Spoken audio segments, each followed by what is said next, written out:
Mokushuroku no Yonkishi, Os Quatro Cavaleiros do Apocalipse, Episódio 7, O Rei Louco. Depois do caos, era hora de encarar aquela triste realidade e viver o luto. Porém, Lancelot queria entender como aquilo pôde acontecer. Ele pedia por uma resposta, e neste momento Isolda desaba, dizendo que é tudo culpa dela, pois isso só aconteceu porque Jade tentou protegê-la. No entanto, Annie abraça Isolda e diz para ela não se culpar, pois eles foram atacados repentinamente enquanto não podiam sentir a magia do inimigo. Entretanto, Annie, apontando para Tia Ninette, diz que se existe um culpado nisso tudo, é ela e o seu parceiro, o cara que matou o Jade. Para o desespero da cavaleira, que totalmente vulnerável teme o que eles podem fazer com ela. E por isso ela então tenta reverter aquela situação, perguntando se eles estavam com a luva que Macduff deixou para trás. Ela conta que aquela luva é um objeto mágico dado pelo rei Arthur, que aumenta em 4 ou 5 vezes a força do usuário, e que eles poderiam ficar com ela como um presente. Xion então retira a luva de um dos seus bolsos e pergunta se era daquilo que ela estava falando. E Tia Ninette, bem feliz, respondia que sim, enquanto Xion colocava a luva. E para a surpresa da cavaleira, o rapaz simplesmente dá um murro na sua cabeça, fazendo a cavaleira literalmente sentir o gosto do chão. E ele não para por aí. Com uma expressão intimidadora, Xion começa a dizer: então até mesmo eu, que sou desprovido de força, posso ser capaz de acabar com você.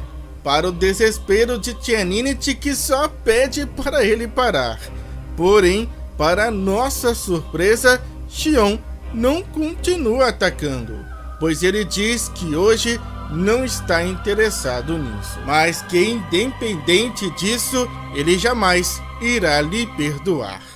Porém, de repente, Xion escuta Tristan dizer: o único culpado aqui deveria ser eu. O rapaz, desabando em lágrimas, conta que se ao menos ele tivesse feito Io parar a interferência mágica mais cedo, isso não teria acontecido. Tristan pede perdão a Jade. Desolado, ele assume o peso da morte do seu companheiro e amigo. E o próprio Percival questiona o porquê dele não ter feito isso. E Tristan responde que os dois temiam que Arthur pudesse escutá-los, pois ela será a passagem deles para Camelot. E Percival fica bem surpreso ao ouvir isso. E o Lancelot, por sua vez, confirma dizendo realmente parecer uma informação bem sólida. Portanto, desta vez, eles podem finalmente conseguir. E isso alegra Xion, que conta não esperar menos do Sr. Tristan. No entanto, de costas, Nassens diz que independente de qual seja a informação, não vale a vida de uma pessoa. E num piscar de olhos, Xion já muda de temperamento e chama Nassens de bastardo por dizer aquilo. No entanto, o garoto apenas diz que está sendo sincero, mas Xion não aceita e pega Nassens pela gola de sua camisa e condena o modo dele ter dito isso, pois fez parecer que foi culpa do Sr. Tristan. Entretanto, Nassens não deixa por menos e dá um tapa na mão do Xion enquanto questiona o rapaz. Então você acha certo alguém morrer em troca de uma informação qualquer? E Xion tenta dizer que não foi isso que ele disse. Mas para Nassens, isso era inaceitável de todas as formas. E ele esbravejava dizendo que iria preferir procurar por Camelot a pele sozinho do que perder outro companheiro dessa forma.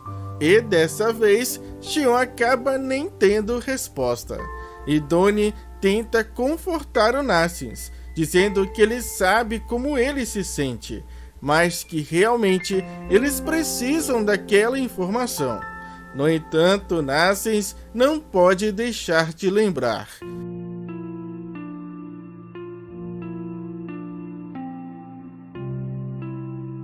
O garoto não consegue aceitar e suportar o fato de Jade ter todo o seu futuro roubado.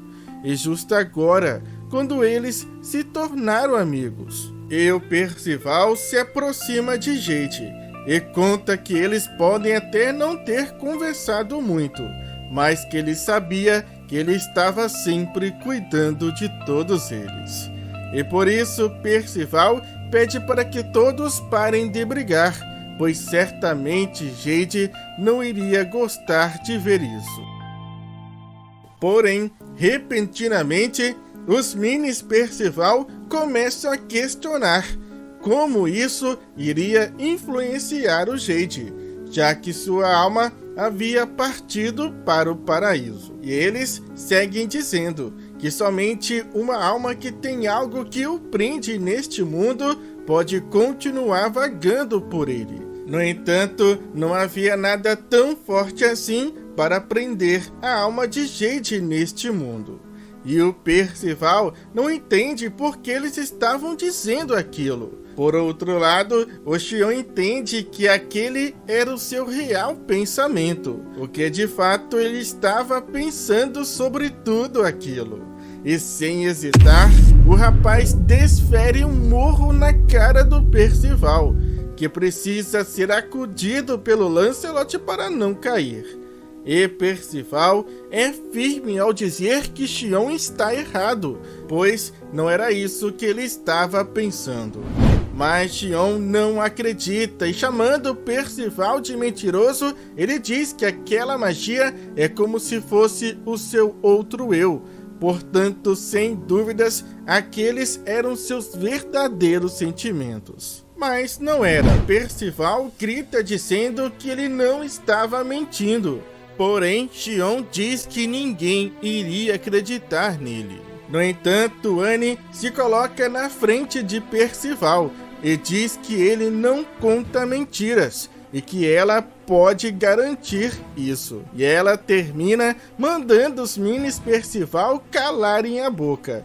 E os pequeninos obedecem, dizendo que a partir de agora suas bocas estão seladas. E o Lancelot reforça, dizendo que se a Annie disse, não há dúvidas. Afinal, ela é um detector de mentiras humano. Então Percival não precisava se preocupar.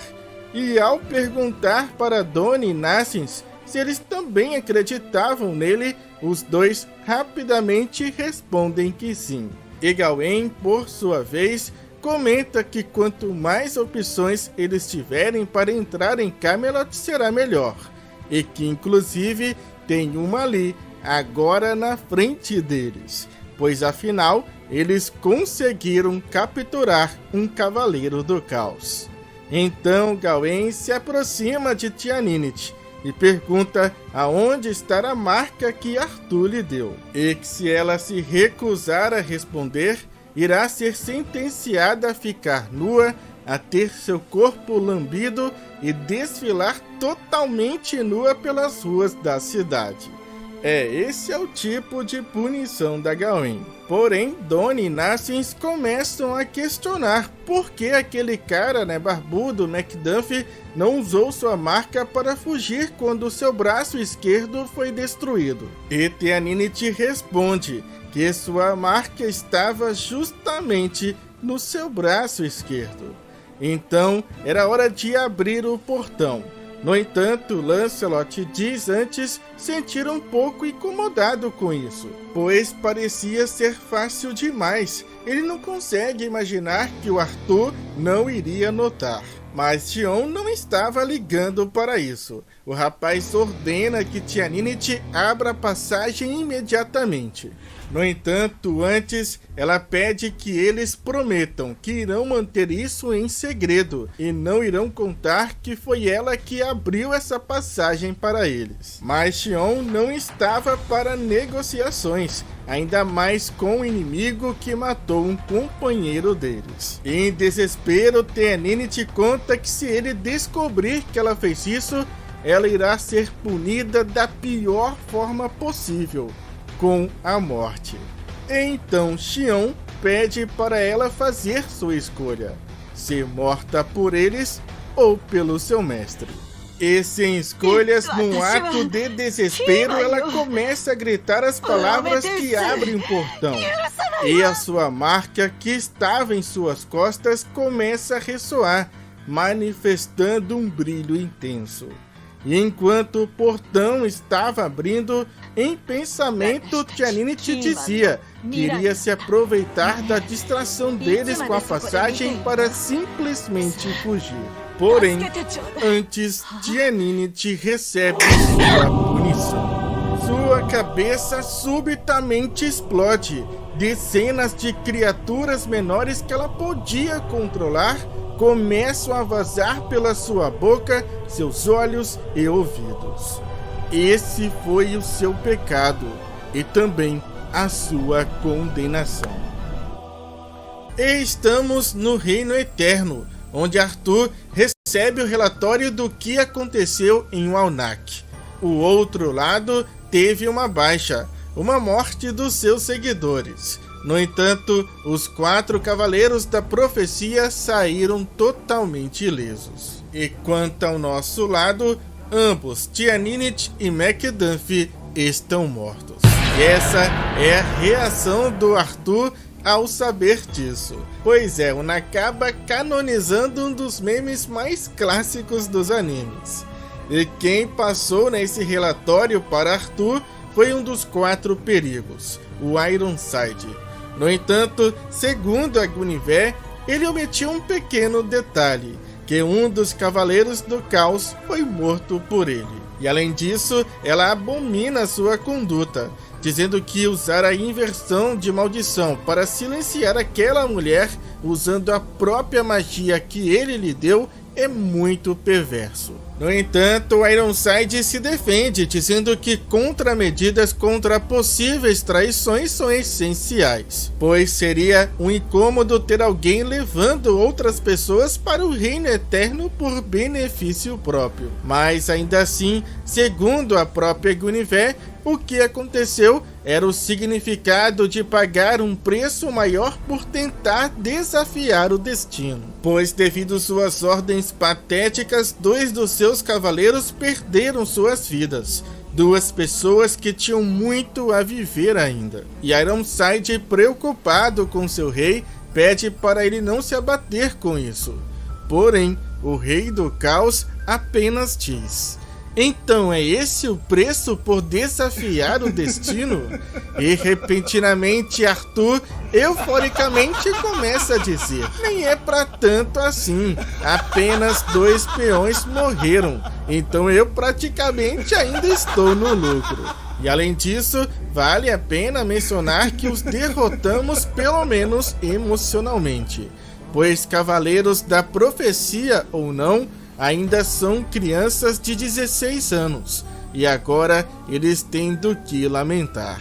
No entanto, em poucos segundos, Arthur assume outra postura.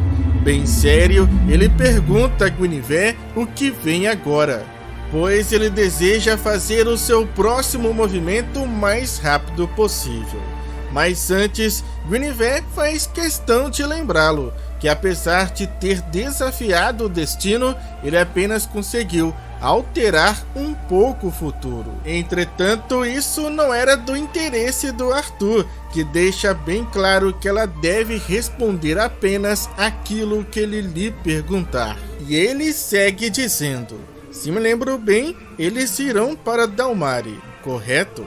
Então, que tipo de jogo eu devo lançar de acordo com o seu caleidoscópio? E mesmo que contra a sua vontade, Guinevere responde: dizendo que após as falhas de Tianinic e Macduff, Arthur envia 3 vezes mais assassinos para abatê-los. E curioso, Arthur então pergunta qual o resultado. E a resposta de Guinevere é: 2 são derrotados e outros 4 perdem suas vidas. E diante desse possível cenário, Ironside sugere então que eles enviem dobro desse número. No entanto, Arthur não acredita que isso irá funcionar, já que os recursos humanos são limitados, e é improvável que isso seja uma simples questão de sobrecarregá-los com números. E dessa forma, Arthur decide prosseguir conforme ele fez de acordo com a visão de Guinevere. Ele pede para que Ironside escolha os 6 cavaleiros, mas que faça uma pequena alteração, adicionando mais um, o seu cunhado. Assim serão 7 cavaleiros. Ironside fica surpreso ao receber essa ordem e revela que aquela pessoa se encontra neste momento no seu jardim ao lado de, mas antes que ele pudesse completar, Arthur interrompe dizendo: não importa, essa é uma ordem do seu rei. E voltamos para o jardim de Ironside, onde naquele instante podemos ver 2 cavaleiros observando outras 2 pessoas num duelo de espadas. Uma delas era Diodora, que acaba tendo dificuldades contra o seu oponente, que consegue facilmente dominá-lo, que por sua vez diz que por hoje é melhor parar, e Diodora admite que seu tio é muito forte. No entanto, aquele homem também reconhece que Diodora está mais forte e questiona como ele ficou assim tão rápido, se por acaso ele estava praticando com a espada enquanto ele não estava. E sim, o garoto estava praticando às escondidas, mas pede para que seu tio não conte nada para seu pai, pois ele se preocupa muito com ele. E o seu tio compreende, mas pede para que ele tenha um pouco mais de moderação, porque senão ele irá acabar levando um puxão de orelha do seu pai. E enquanto os 2 caminham de volta para casa, Diodora pede para que seu tio continue contando aquela história de antes. E o seu tio responde: mas claro que sim. Eu acho que eu estava na parte em que eu e minha irmã mais velha, ou melhor, sua mãe, quando éramos ainda crianças, visitamos Belfort, um pequeno distrito de entretenimento ao norte da antiga Camelot. Fomos para lá para poder jogar e beber à vontade. Porém, o nosso pai nos encontrou e nos deu uma boa surra. E o seu tio termina dizendo para ele não seguir o exemplo deles. Porém, Diodora também queria se aventurar assim. E ele acredita que seu pai mente para ele, pois ele sempre está dizendo que Britânia é um mundo terrível e cheio de perigos. Mas ele admite ficar muito curioso sobre isso e chega até mesmo se odiar por isso. E o seu tio acaba se identificando com ele, dizendo saber como ele se sente, mas que apesar de tudo, o que seu pai lhe contou não é também uma mentira. E que se tem uma coisa que ele pode lhe garantir é que seu pai lhe ama mais do que tudo. No entanto, de repente, eles são surpreendidos por uma estranha criatura, uma espécie de pássaro que voa na direção dos 2. E já bem próximo deles, aquele homem então pergunta: é você, Iron?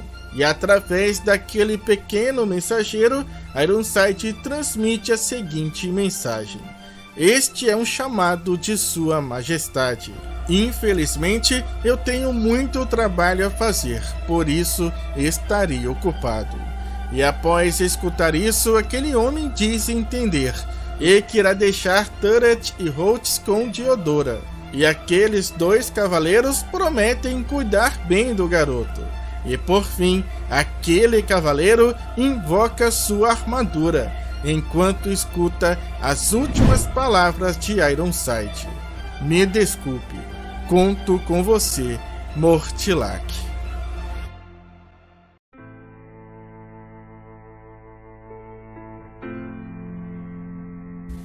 novo dia começa e fora da cidade podemos ver todos reunidos. Tétis também estava com eles. Aquele era o momento de dar o último adeus. A maga se lamenta e confessa que nunca imaginou que eles iriam ter uma baixa como essa tão cedo. Mas, de toda forma, ela promete assumir a responsabilidade de levar o corpo de Jade para casa.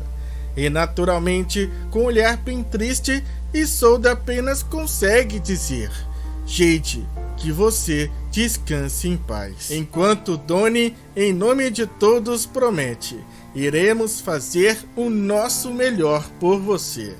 E antes de partir com Jade, Tétis pede para que todos continuem procurando incessantemente por qualquer pista para conseguir entrar no Reino Eterno. No entanto, Tristan rapidamente conta para Tétis que eles conseguiram algumas informações bem úteis sobre este assunto.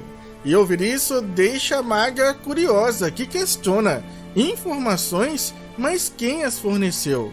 E logo Tristan responde: essa pessoa se chama Io, no entanto ela é um demônio. Porém, enquanto ele respondia, alguém se aproximava deles. Em sua forma humana, Ioladil se revela para todos. No entanto, era bem nítido em seu semblante que ela estava extremamente triste pelo ocorrido. Porém, por outro lado, Xion e Isolda nitidamente estavam incomodados com sua presença ali, pois para eles ela também carregava a culpa pela morte de Jade. E ela sabia disso. E diante de todos, ela pede desculpas, assumindo sua culpa por aquela perda, por ter tirado deles um amigo tão importante. Mas Annie não queria escutar suas desculpas e pede para que ela apenas diga logo quais são as informações que ela tem para chegar ao Reino Eterno. Porém, antes mesmo dela responder, Annie antes avisa que se ela mentir ou passar alguma informação inválida, ela jamais será perdoada. E Ioladil compreende, e então pede para que eles a sigam a partir de agora. Porém, antes Donnie questiona para onde ela pretende levá-los, se por acaso ela estava pretendendo caminhar até Dalmari. Entretanto, ela se vira para eles e responde que não, pois o lugar para onde eles irão é o Reino dos Demônios. E certamente nenhum deles esperava por isso. Com exceção, talvez, de uma única pessoa, pois nosso pequeno Percival pergunta: mas que tipo de lugar é esse? E Donnie tenta explicar, dizendo que o Reino dos Demônios é o lar de todos os demônios. E para exemplificar melhor, o próprio Nassins pergunta se ele iria entender melhor se ele dissesse que é a cidade natal do Doucomonte. E saber disso deixa o Percival bem animado, afinal, ele irá poder conhecer a cidade natal do seu amigo. Mas, de repente, Ioladil se aproxima do garoto e começa a encarar Percival de forma estranha, tanto que ele se incomoda e pergunta a ela se tem algo no rosto dele. E, para sua surpresa, Ioladil faz uma pergunta bem curiosa: você, por acaso, é Percival? A fim de obter informações sobre o Reino Eterno, os Cavaleiros da Profecia irão partir para o Reino dos Demônios. Mas a pergunta que não quer calar: como Io conhece Percival? Temos vendo Mortilak, acompanhado dos outros 6 Cavaleiros do Caos escolhidos pelo Ironside. E de um terreno mais alto, eles estavam à espera dos 4 Cavaleiros da Profecia e seus companheiros, que iriam passar por aquela estrada para chegar até Dalmari antes do pôr do sol. Portanto, eles poderiam aparecer a qualquer momento. E para se certificar da posição deles, um dos Cavaleiros do Caos, chamado Bráquila, retira de algum lugar que eu prefiro nem saber uma espécie de luneta, um artefato mágico dado pelo rei Arthur, que o permite ver e ouvir tudo claramente a 10 milhas de distância. E dessa forma, ele consegue avistar os 4 Cavaleiros da Profecia e seus companheiros.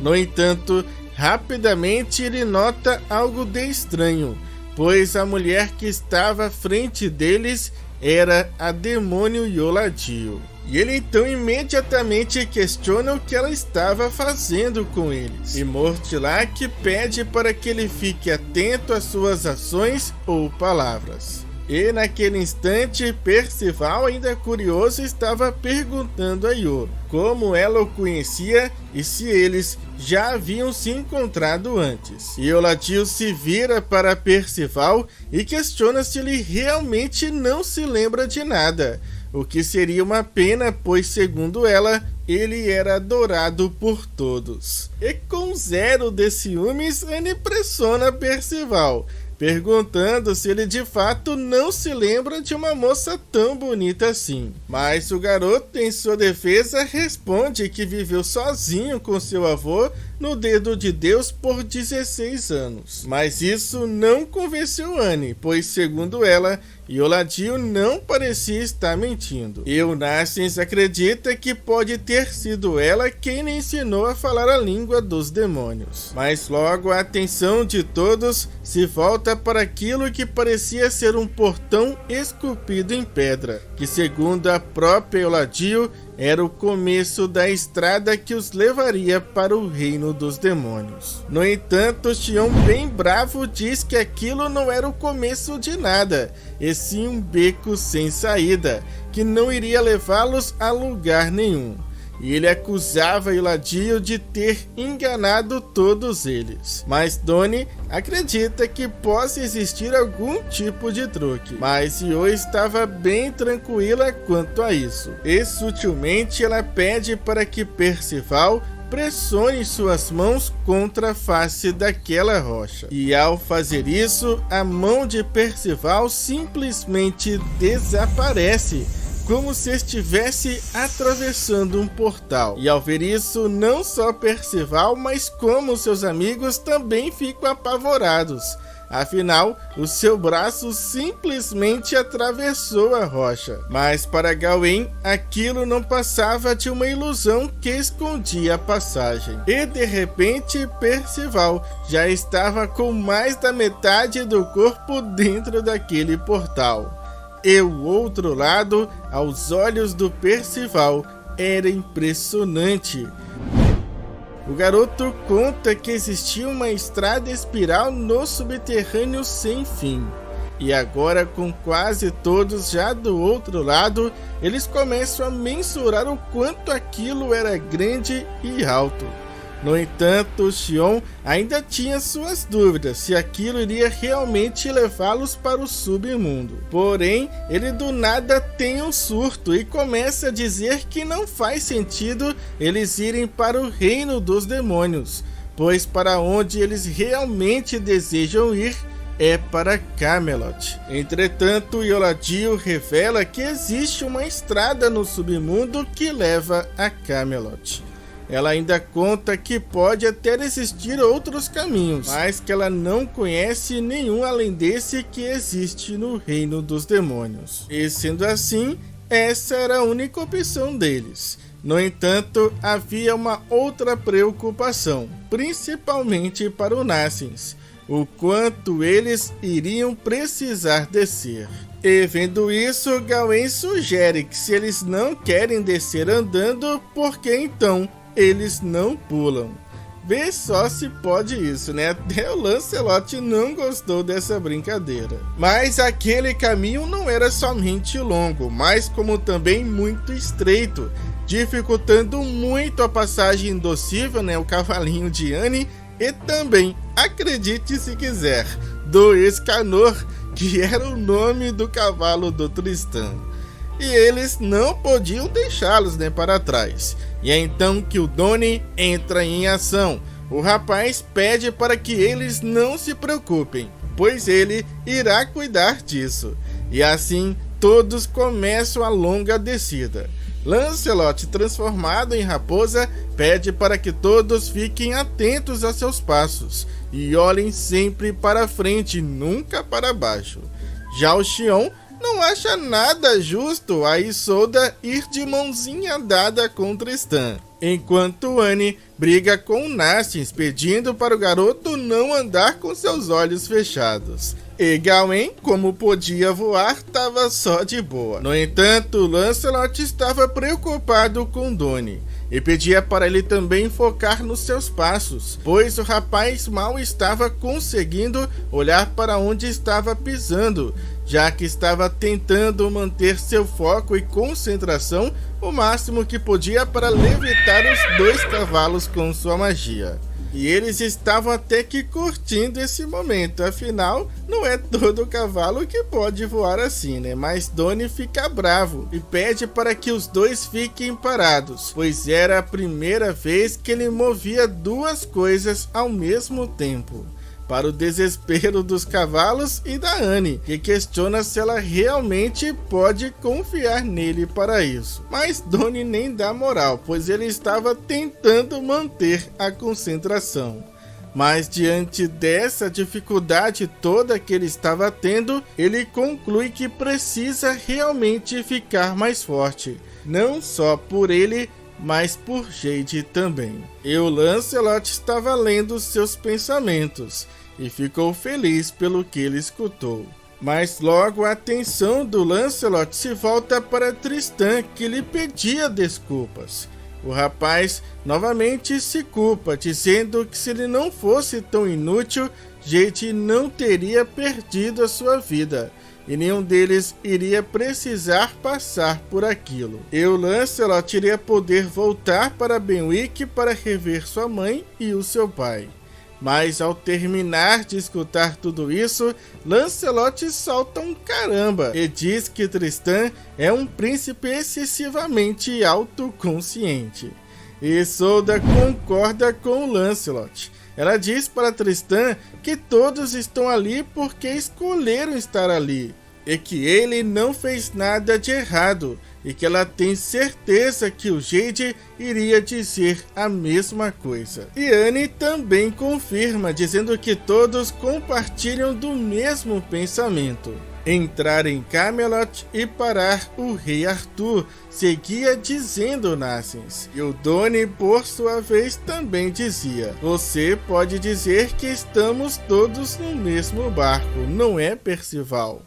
E do nada, simplesmente do nada, Percival então grita: nós estamos no mesmo barco. E diante dessa atitude inusitada, o Lancelot acaba dizendo que ele é o único cara que ele nunca vai entender. Mas o garoto retruca, dizendo que acreditou que aquele era o nome de um ataque especial. E passado esse pequeno constrangimento, eles finalmente conseguem ver a luz no final daquela caverna. Aquele era o limite da fronteira entre o reino humano do reino demoníaco. Porém, antes deles atravessarem a fronteira, Gawain sinaliza que 2 problemas surgirão ao entrar no reino dos demônios. O primeiro, o miasma que existe no submundo. O miasma sombrio que preenche o reino demoníaco desde o seu início.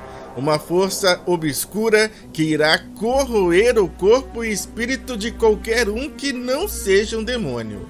Então Gawain pergunta se eles conseguem imaginar o que aconteceria com o humano que mergulhasse nele. E enquanto Doni, Anne e Narcís imaginam óbvio, o Percival, por sua vez, imagina uma versão capiroto do Percival. Eio comenta, dizendo que isso é realmente verdade, e pede perdão pelo seu descuido. No entanto, nem tudo estava perdido, pois Tristan promete que irá cuidar disso.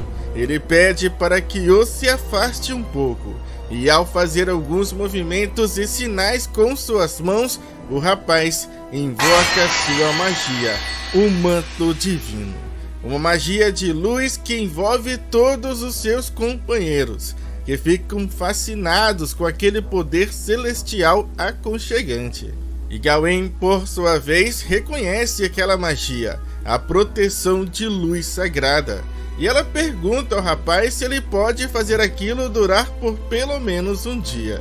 No entanto, infelizmente o Tristan acaba dizendo que aquela magia de proteção só irá durar por 6 horas.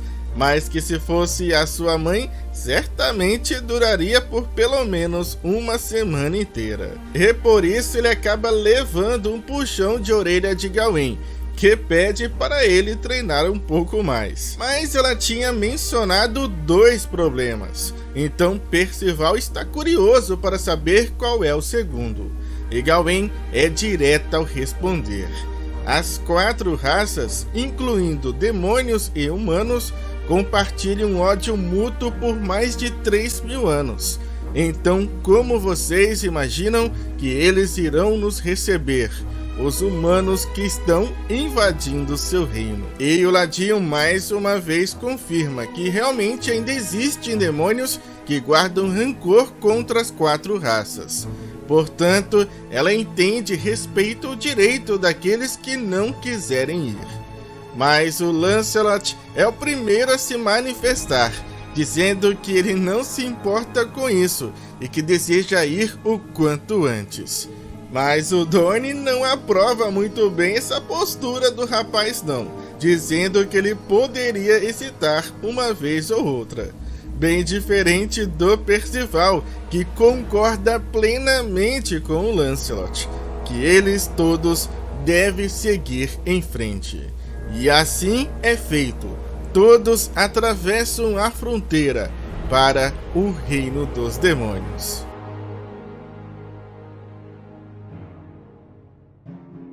E dentro do submundo, nos aposentos do rei, diante de sua majestade, um misterioso homem chega com a seguinte mensagem: detectamos a presença de alguns indivíduos além do portão 220. Esse o rei pergunta: quem são eles? E aquele homem responde ainda não saber, mas que acredita que pode ser algum grupo de humanos perdidos, ou talvez eles podem ser do reino eterno, aqueles que têm perseguido e atacado o clã dos demônios recentemente. E diante dessa situação, ele pergunta ao seu rei: como nós devemos proceder, rei dos demônios? E então nós podemos rever finalmente Zeldris, com uma aparência muito mais intimidadora e madura, envolto pela escuridão, muito semelhante ao modo assalto do seu irmão Meliodas. O atual rei do submundo então dá suas ordens: capture e me tragam eles imediatamente aqui. Percival e seus companheiros entram no reino dos demônios, mas são abordados pelo rei do submundo Zeldris.